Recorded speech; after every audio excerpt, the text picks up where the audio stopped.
name is Allison Martin Books, and I am the Chief Mentoring Officer for Diverse Talent Strategies. We are so excited you are here today. We are just really, truly excited about this partnership and working with Employbridge to provide a structure for mentoring within your organization. And so from a logistics perspective, be sure to download the worksheets. If you registered ahead of time, they should have been emailed to you, but also we just provided a link within the chat on this webinar. So if you have not downloaded the worksheets yet, now would be a great time to do so because I'll be referencing them throughout the training today. As I said, we're so excited to be working with all of you, and I know initially you're going to be participating as a mentee. So today we're going to be covering how to really successfully participate in this program as a mentee or a protege. Also, we're going to discuss the roles and responsibilities of both the mentor and the mentee, as well as the framework for how to engage in this program successfully and what types of topics to ask your mentor and those types of things. So it's going to be very, very interactive, but we do have everybody muted, so please utilize the chat feature. I am going to be asking for feedback throughout this session, and we love kind of hearing your thoughts on some of the topics we're going to be discussing or any questions that you might have. And then we are going to leave some time at the end for questions and answers so that you'll be able to ask any questions you have regarding the mentoring program. So this is your first introduction. This is our orientation. What we're going to do is talk about how to approach mentoring conversations strategically, and then I'm going to transition and show you what the next steps are for actually going in and setting up your mentoring sessions. So again, make sure you have the worksheets and feel free to ask any questions along the way. And we're going to go ahead and get started. And it's important first and foremost that we all have a common definition of what mentoring is. And so for us, there's a lot of really great academic definitions of mentoring, but we've really boiled it down to two words, which is knowledge transfer. So in other words, the mentor is there to share their knowledge and experience on the basis of their experience and their unique talents and abilities. So ideally, it's knowledge transfer based on successful experience. And the reason that's so powerful is because you can reach out and get opinions from a variety of different sources, but if it's true mentoring is sharing perspective from the basis of success. And so while we can get opinions from a variety of different sources, seeking out the true wisdom of someone who's been successful in the topic that we're trying to learn more about is really what the definition of mentoring is, and it's so incredibly powerful. On page 3 of your worksheets, go ahead and capture the definition of mentoring, which is knowledge transfer. And if you want to expand on that a little bit, I would say knowledge transfer on the basis of successful experience, or for someone who has been successful in the area that they are transferring their knowledge. So continuing on, we're going to talk a little bit about what the mentor responsibilities are. So mentors are really there, again, to transfer their knowledge, so to share their wisdom and perspective on topics that are really in their wheelhouse of topics that they have really demonstrated success in. Also, demonstrating a genuine interest in their mentee, willing to set aside the time. They'll also be working with the mentees on helping with goal setting, and so an actionable goal setting. And so we're going to be talking about the mentoring action plan here in just a little bit. Also holding the mentee accountable. Hello, this is Shoshana. Hello. Shoshana? Hey. Hi. Should be muted? Oh. Were you able to hear the first part of the session today? Yes, I'm on the call now. It bumped me off when you called me. Oh, it did. Okay, very good. So sorry. So we'll go ahead and mute your line again. So I just want to make sure that you were able to hear me okay. And so the mentor responsibilities are really there to provide and receive feedback, hold the mentee accountable, and be a source of encouragement, support, and guidance and perspective, providing and receiving feedback. So we spend a lot of time working with the mentors on their ability to share effective feedback and ask good questions. And just know that feedback is what really helps us grow. And so that's true on both the mentor and the mentee side, so being able to receive and share feedback. Also working to become a trusted confidant and advisor. And then while it's the mentee's overall responsibility to really drive the mentoring process, as we'll be talking about in a minute, we do see this as a partnership between mentor and mentee to ensure that the meetings happen. And so the mentee responsibilities, as I said a minute ago, are to first and foremost really drive the mentoring process. And what we mean by that is a mentor shouldn't have to chase you down in order to mentor you. So your responsibility as the mentee is to really reach out, make sure the meetings happen, be able to communicate your needs and expectations throughout the process. Also being able to come prepared to discuss the mentoring action plan, listening, observing, and asking good questions, identifying actions and strategies for improvement throughout the relationship, following through on any assignments given by the mentor by the deadline given. And so what we mean by this is as you're working with the mentor, and let's say you're working to develop a specific competency, I'll just pick on public speaking. So let's just say you decided you really wanted to work on your public speaking skills, and you're going to seek out a mentor who has said that that's an area of expertise for them to seek some guidance. And so in your discussions, they might give you tips and tricks for how they were able to be successful in their public speaking abilities. And they also might recommend additional resources that were helpful to them in the form of articles or books that they've read. And so maybe in the course of that discussion, you commit to saying, hey, I'm going to check out that article or I'm going to read that book, and I'm going to try to do that before we get back together so we can discuss it. That would be an example of an assignment that would be relevant to what it is you're working on with your mentor, and your follow-through will help ensure continued success. And ultimately, as the mentee, it's your responsibility to really own your development and drive your success. So the way that this is set up is you're going to actually be able to select specific mentors based on what it is you're working on, so that you can grow your network, really meet new people, and also grow in particular areas that you determine would be most helpful and relevant to you at this time. And so we're going to talk a little bit now about how to really create that framework so that you can be successful in this program. And so we work with what we call a mentoring action plan. And the first thing that you're going to do is you're going to determine what competency you'd like to work on. So it may be a variety of different topics that come to mind for you in terms of areas that you would like to grow in professionally from a developmental perspective. So there's about 50 different competencies or topics that mentors have already gone in and self-identified as areas of expertise for them. So that is one option. For others, it may be specifically, I just really want to talk about my career path and get feedback from others in the program. And so that's perfectly okay as well. But whatever your goal, it's really important that you reflect on that ahead of time and complete what we call the mentee self-assessment. So that's where you're going to identify a specific competency that you want to work on, and take that with you to your first mentoring session so that you can work with the mentor to really complete the mentoring action plan, identify actions and strategies for development throughout the relationship, and identify any assignments from the mentor, and also reflect on progress and continued action items throughout the relationship.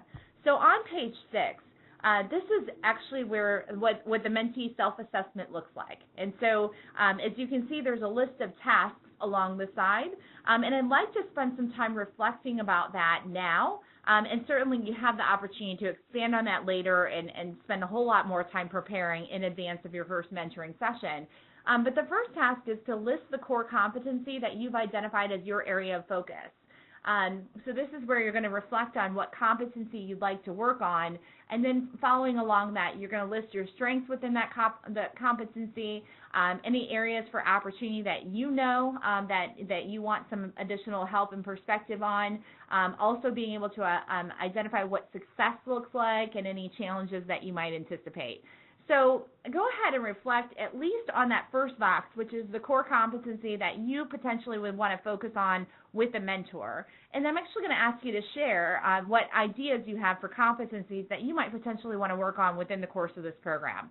So go ahead and spend just a couple of minutes, and then I'm going to ask you to share on that particular competency. And if you want to expand beyond that to complete the worksheet and list your current strengths and areas for opportunity, it will help because that will lay a strong foundation as you go in and select your mentor. So go ahead and spend a couple of minutes on that page, and then we're going to come back together and share.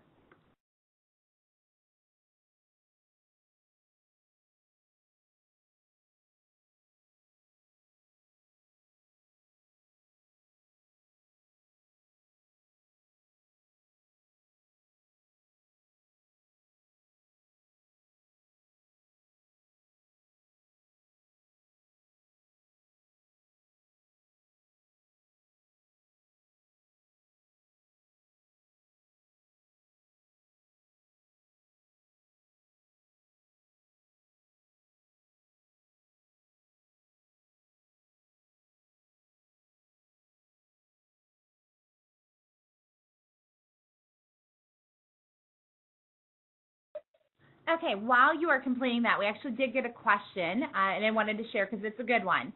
So it says, can mentees pick a person to be their mentor just by skill needed, where you would be assigned to a mentor? So you are not assigned to a mentor in this process.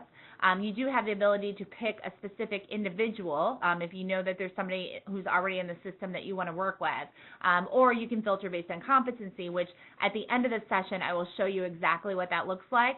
But I appreciate the question, and I'll make sure that I'm very clear in that piece about how you could potentially select a person rather than a competency. But I do have, so now that you've had a chance to really reflect on the competencies or topics that you would want to talk to a mentor about, I'd love for you to share, and you can certainly share anonymously, but I would love to just share some specific examples of ideas that you have on topics that you would want to cover with your mentor. So any examples that you can share with me would be great.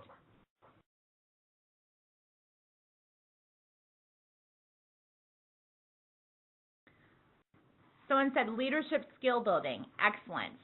Excellent. We heard a lot of career pathing answers in the session yesterday. Someone else says time management. Excellent example. Another great topic. In fact, that is one of the competencies.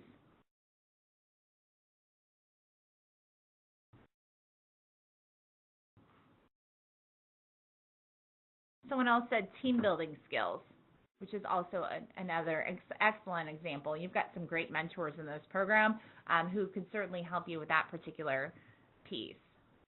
Any other thoughts? Someone said sales and market analysis. Again, these are all different and they're all excellent. And someone else said public speaking. So again, thank you for your feedback on that. Each and every one of those are different topics, but at the same time, very relevant in your particular career. And what a great way and a great resource to be able to just kind of let your hair down and work with somebody who has self-identified skills in that particular area. So now we're going to talk a little bit about the framework for successful relationships within this program. So let me explain a little bit about how this program is set up and what you can really expect, and then how to really prepare effectively in advance of that first mentoring session. So first and foremost, as I'll show you at the end when we get into the orientation part, you're actually going to have the ability to select mentors based on criteria that you put in, whether that's specific topics or specific individuals or specific geographies. You're going to have the ability to filter the database and actually go in and select mentors based on time that they've set aside and their willingness to connect with you.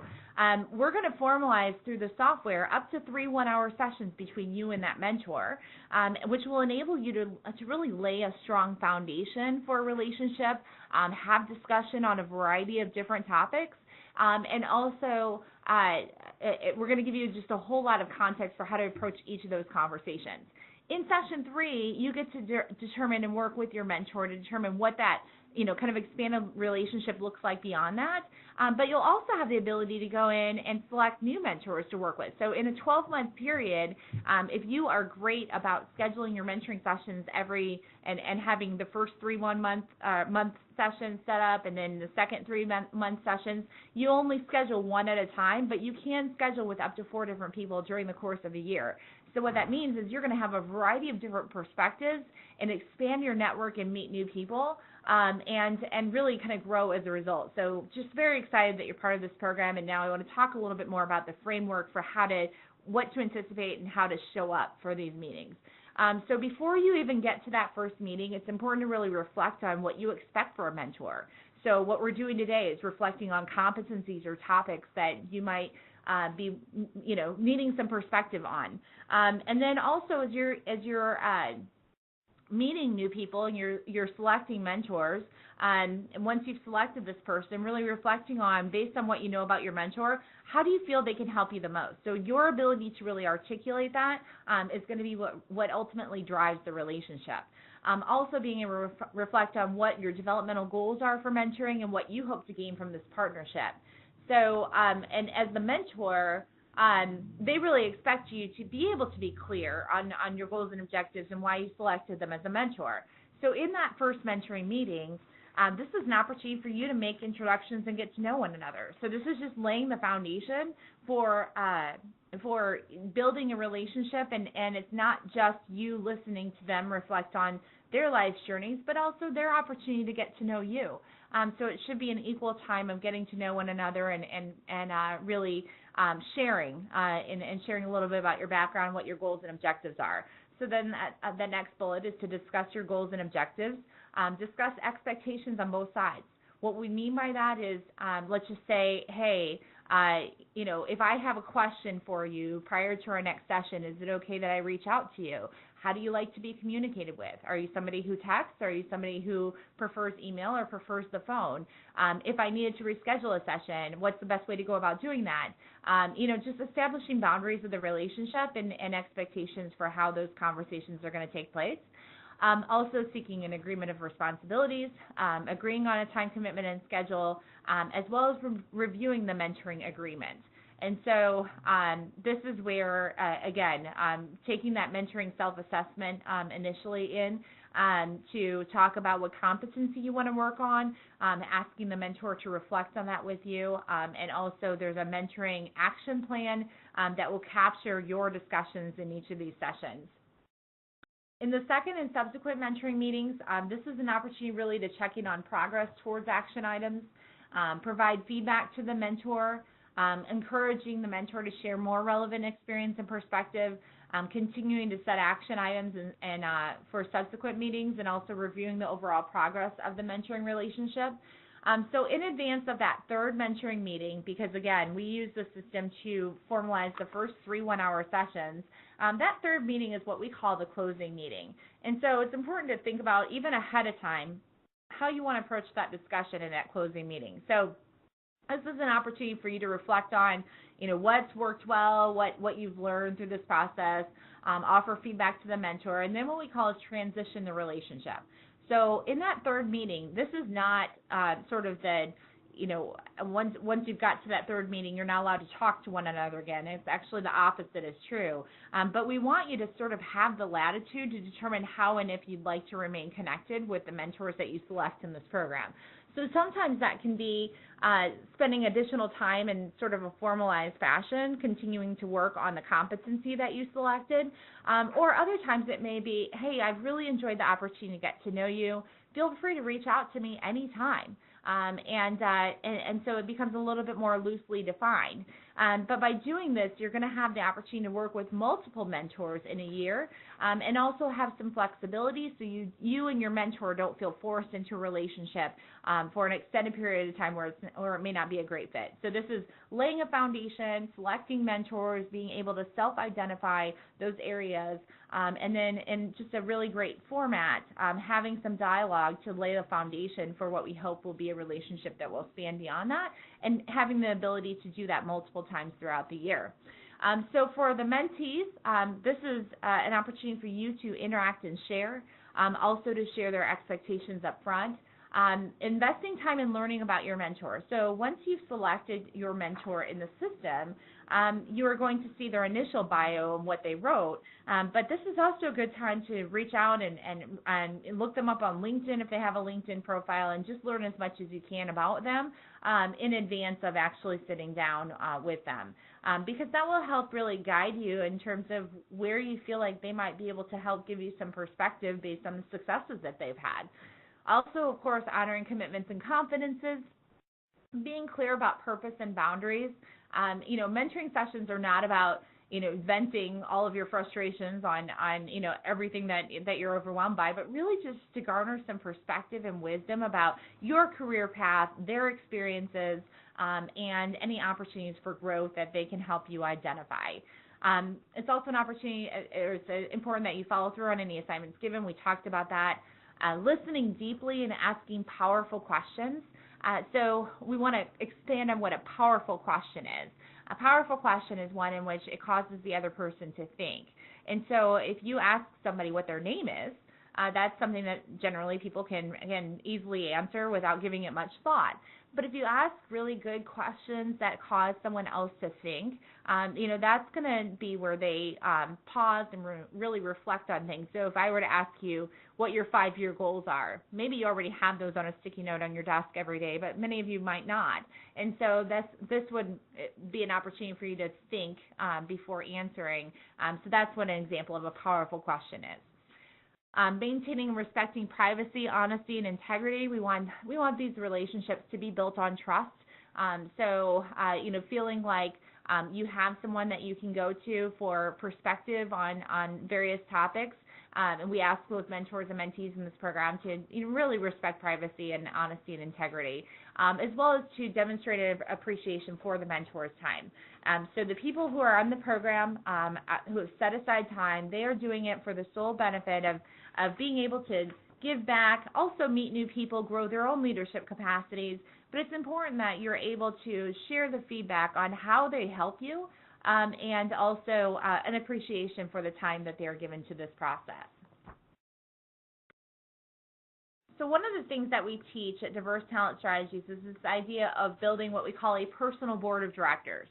So if you were to start a company and put together a board, the theory behind this is if you were to start a company, you would want somebody who's an expert in marketing and someone who's an expert in finance, perhaps someone else who is an expert in that particular industry. And so similarly, as individuals, we should all have what we call a personal board of directors. So what that means is multiple perspectives and multiple people that we can call on who are super successful and willing to share and really who help us grow. And we're going to talk more about that. And so while these people may never actually meet in person, so that picture of everybody sitting around a board table, that's probably never going to happen. But this idea of cultivating relationships with people who are successful and who can help support you in your career and who come from a variety of different perspectives is so incredibly helpful in your career journey. So gone is this idea that you should have one mentor who sort of sits on your shoulder and guides you through life, but actually having multiple people who can support you in your career journey and your career aspirations can be transformational for a lot of people. So we're going to talk about, in this session, we're going to talk about 4 basic categories. In a later session called Propelling Your Career as Mentors and Sponsors, we're going to expand on this idea. But at a very basic level, it's important that you have people who are in one of 4 basic categories. So the first is having a peer mentor. So that is someone who might be doing a similar role to you, that maybe they are more experienced or maybe they're doing it exceptionally well. And so just cozying up to a peer mentor or someone who does their job exceptionally well and works in a similar role can be so powerful in terms of helping you become more effective and productive in the role you currently occupy. So that's a really powerful thing. It's easy to commiserate with the people who maybe aren't doing a great job, but it's much more effective if you intentionally seek out people who are doing a similar role to you and who do it exceptionally well. So having a great peer mentor or mentors is first and foremost, very important. The second category is someone you aspire to be more like. So while some of this may be one and the same, so in other words, you might have a great peer mentor who's someone you aspire to be more like, but also thinking about maybe people you look up to. So maybe they currently occupy positions that you might like to have in the future. Maybe they just embody the characteristics and qualities that you would like to have more of. So somebody you aspire to be more like can certainly be a powerful example of a mentor. And then a career mentor is someone who can give you some very specific career pathing advice based on experiences and really help you identify what that kind of looks like for you. And then finally, the competency-based mentor. These are people who have self-identified specific topics that they excel in and that you might want to learn more about. And so those also may be one and the same. But what might happen is you might identify that you want to move to the next level in the future, or you have aspirations in your career, and also work with a mentor to determine what areas you would want to work on in order to be effective in those future roles. And that's where a competency-based mentor might be able to help. And so as you're thinking about your personal board of directors and you're thinking about reaching out to mentors in this program, I want you to be very open to the idea that this is going to be somewhat fluid, in that you're going to get to meet multiple people. You're going to expand your network. You're going to increase your visibility. You're going to meet new people. And you're going to work with mentors on a variety of different topics. So not only looking for someone, that occupies the most senior role and that you're seeking out that, purely for visibility, but that you're really strategic in thinking about how people in each of these categories could really help offer you some perspective. So on page 8, I want you to just spend a couple of minutes reflecting on people that you consider to be your mentors in each of these categories. And so there may be some that you readily identify multiple people who fit that profile, and then others where it's hard to even identify one. But go ahead and spend just a couple of minutes reflecting on who you consider to be on your personal board already, and then we're going to talk about the implications of that when we get back together.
Okay, thanks so much for taking the time to do that. And so which were the categories for you that really bubbled up as, I have great peer mentors right now, but I really feel like I need a career mentor, or maybe I have career mentors, but I really need a competency-based mentor. So would love your feedback on which category really bubbled up to the surface in terms of a category that you might want to focus on as you're selecting your mentors. Is it peer mentors? Is it someone you aspire to be more like? Is it career mentors, or is it a competency-based mentor?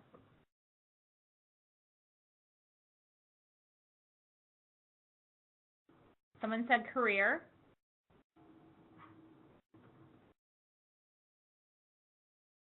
Someone else said career. So we're hearing a lot of careers today. And yesterday it was funny, in the session that we did, it was all over the board. People said peer mentors, and someone else said competency-based mentors. So, but we're hearing a lot of career mentors today, which is great. So that's kind of a broad topic, and one that certainly the mentors who have been recruited so far will be qualified to share. So someone else said competency, someone else said career. Thank you for sharing your thoughts on that. And so on page 9, this is an opportunity for you to really develop your mentoring strategy. So the first question is, based on your goals and aspirations, who are the kinds of people you want to cultivate a mentoring relationship with? So it doesn't have to be specific names, but maybe who are the kinds of people that you feel you would like to reach out to? What are their characteristics? What are their qualities? And the second question is, what kinds of questions would you like to ask your mentor? So I do want you to reflect on a question or two that you would like to ask a mentor based on the competency that you identified. And then I'm going to ask you to share some of those questions, because that will spark some ideas for the rest of the group. So again, go ahead and spend a couple of minutes reflecting on those 2 questions on page 9. We're going to come back together, and I'd love for you to share the kinds of questions you would like to ask your mentor.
All right, so what are some examples of questions that you would like to ask your mentor?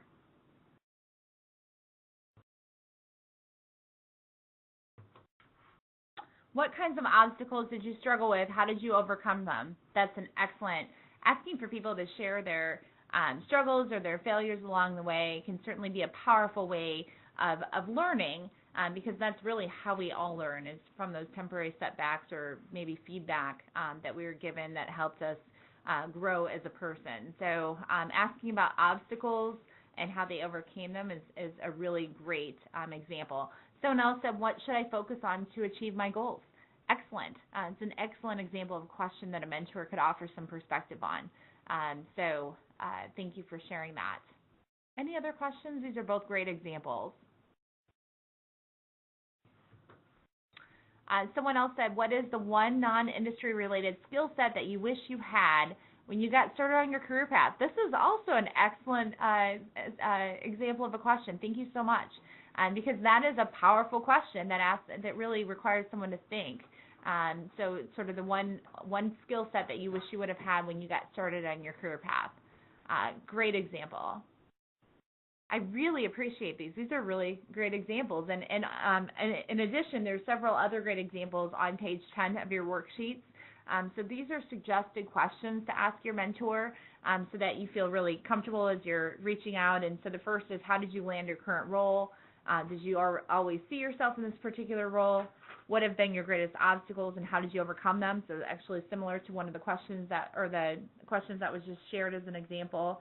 Was there ever a job position that you applied for and got but weren't 100% qualified? How do you successfully stay connected to key influencers? What do you see as my strengths and what are the areas that I should focus on? So someone else has said, what should I focus on in order to achieve my goals?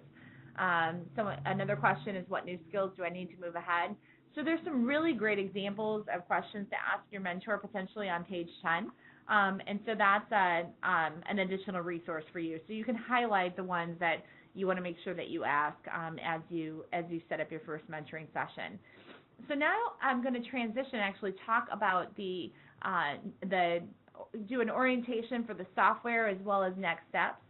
But before I do, I want you to spend some time on page 11 reflecting. So the first question is, what insights did you gain today about your self-development? And the second is, what are the immediate actions you're going to take based on your insights? So page 11, go ahead and spend some time reflecting on that. And then we're going to transition into the actual software orientation to show you what the next steps are for getting started.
All right, so I'm going to transition now and share the next steps for getting started in the mentoring program. And so on your screen, there is this is the landing page that you're going to receive the link to, and this is where you're actually going to interface with the mentoring program. So as we have upcoming workshops added, you will be receiving communications on those. Either you can check back here as those get added, as well as Jashana will be inviting you to additional workshops that will help you grow your leadership capacity and on various topics related to networking, as well as being strategic in building mentoring relationships.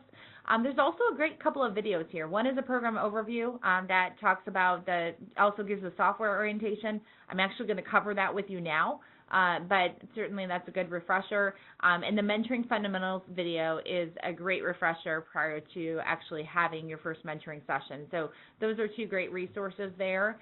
There's also additional resources. So make sure you bookmark this page because you're going to want to come back to this. And so the software will continue to kind of push you back to the software to make sure you're getting your sessions scheduled. But this particular page contains a lot of resources, including the toolkit, the mentee self-assessment that I covered in detail today, so you have a copy of that in your worksheets, but you can download that independently here. And then that mentoring action plan, this is where you're actually going to capture the topics that you discuss with your mentor and any tasks that you identify. So that's going to be another thing that you're going to want to download prior to your mentoring session. So completing the mentee self-assessment and then also taking a blank copy of this mentoring action plan will be the two things that we would want you to do. And again, those are included under additional resources for your success. So just be sure to download and print off those two items.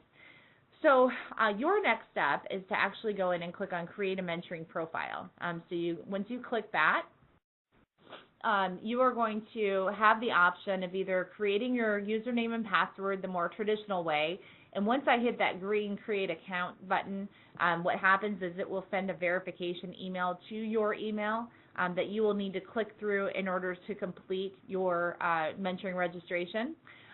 You also have the option for Google Single Sign-On or LinkedIn Single Sign-On. Because Employbridge does not use Google to administer your emails and we want you to use your Employbridge email, we recommend that if you're going to use a single sign-on tool that you would use LinkedIn and just make sure your email is reflected as your Employbridge email, because the system communications, as you'll see in a minute, will be communicating various sessions and calendar invites.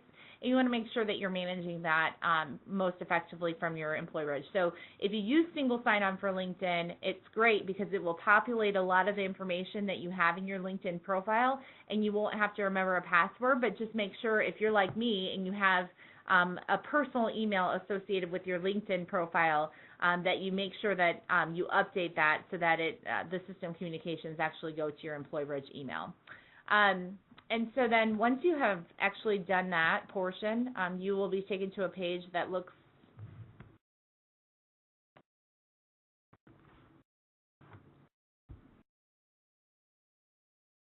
like this one. So this is where you are going to share your name, your title.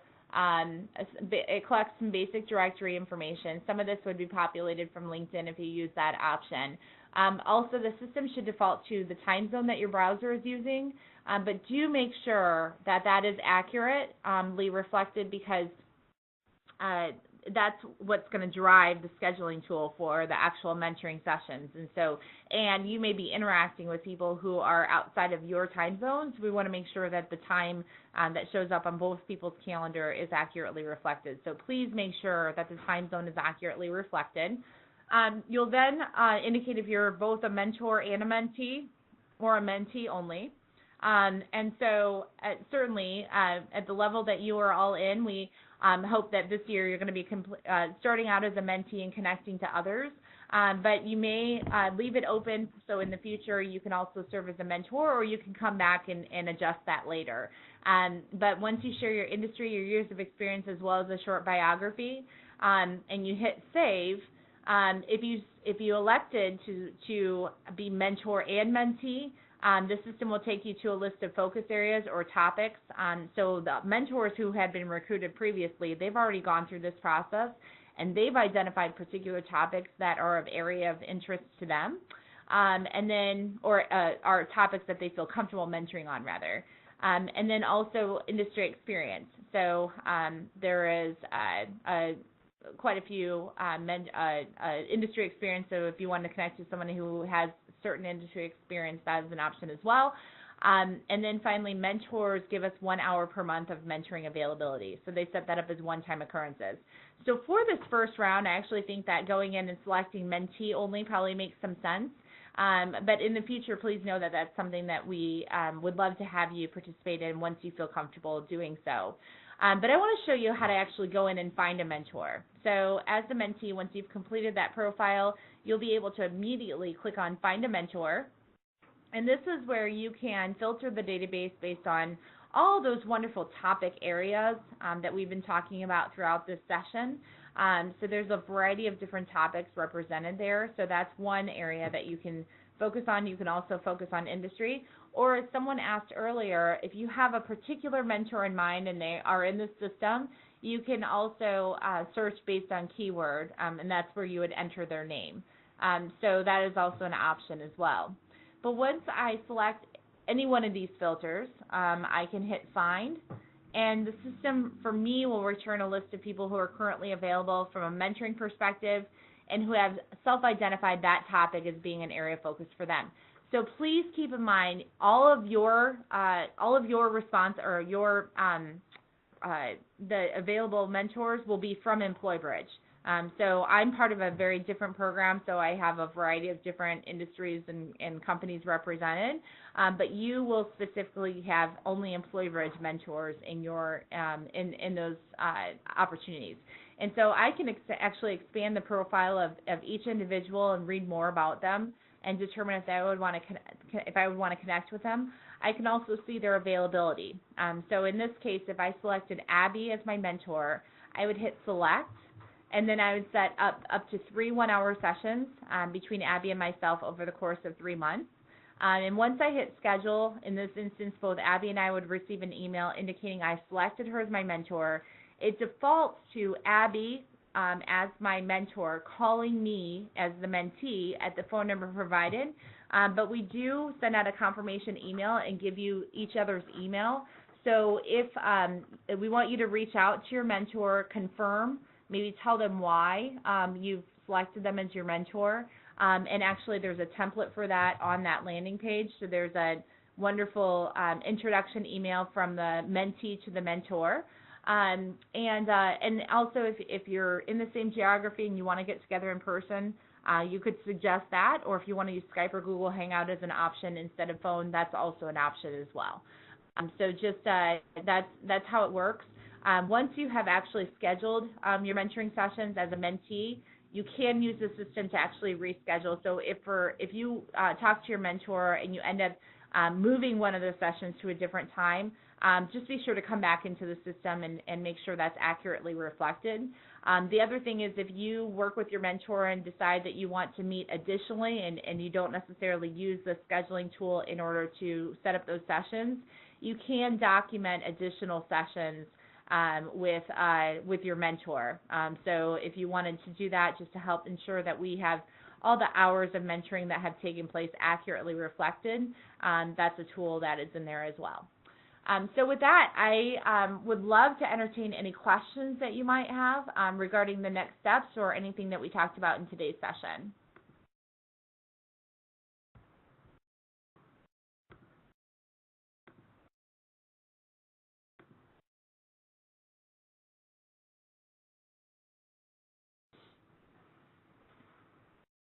Any questions regarding next steps?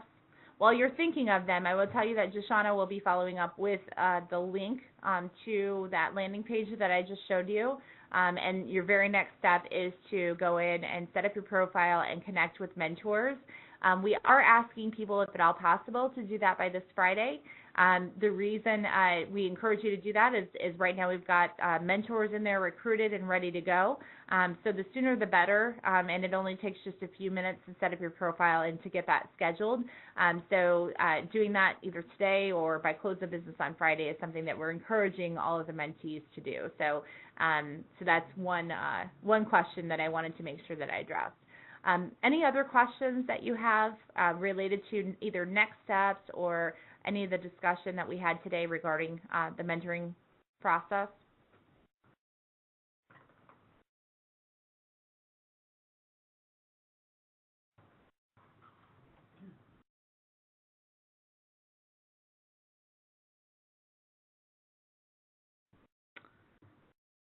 Someone said, should we select mentee versus only versus both? I would say that probably would be easiest at this point if you went in and selected mentee only, because then you won't have to ask or answer the additional series of questions or set up time on the calendar, and we'll be able to immediately go in and select mentors.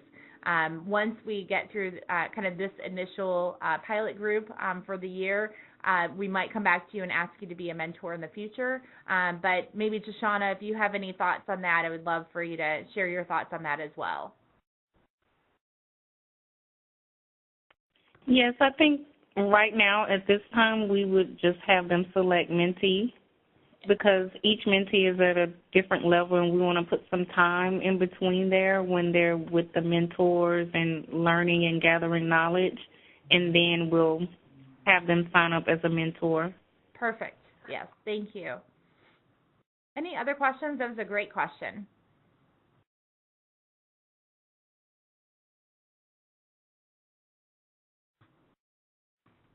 Okay. Well, hopefully everyone's clear on what the next steps are. We will be getting some communication out to you with the link to the landing page. In addition, please know that two things. One is you can email us at any time at info@diversetalentstrategies.com.